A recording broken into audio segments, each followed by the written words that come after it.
maak jou siek. En dit is presies wat jou verlede aan jou maak.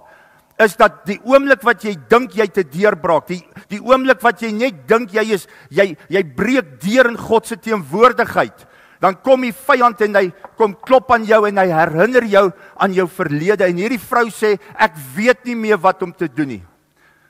Ek weet nie meer hoe om aan te gaan deur die dag, om net vry te kom van my verlede nie.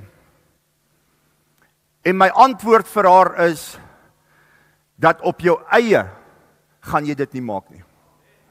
Jy het die bron nodig. Jy het God nodig. Jy het die alleenwyse God in jou lewe nodig.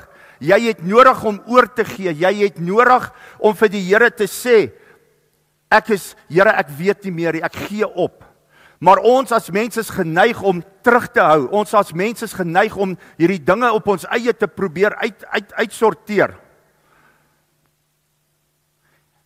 As jy God nie ken nie, en jy word getuister deur jou verlede, die enigste manier vir jou om van jou verlede ontslae te raak, is die proses van bekering.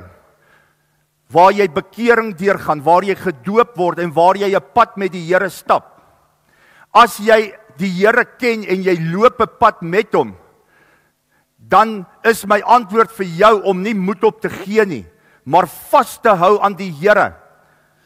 Want baie kere gaan dit nie oornag gebeur nie. Baie kere gaan die Here met jou 'n geloofspad stap om vir jou te leer hoe om deur jou verlede te kom. Dit is maklik om te sê, Here, vat dit weg, maar die God wil vir ons kom leer wat dit beteken om te vergewe, wat dit is om vry te spreek, wat dit is om geestelike oorlogvoering toe te pas, wat dit is om op te staan en mense se name wat jy eintlik haat, mense wat jou te nagekom het, wat jy eintlik wil hê iets anders te moet mee gebeur. En die Here maak jou wakker en sê, gaan bid vir daai spesifieke persoon. Dit is die proses van healing.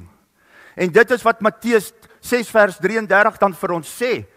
Soek eers die koninkryk van die Here en sy geregtigheid en al die ander dinge sal vir jou bygevoeg word.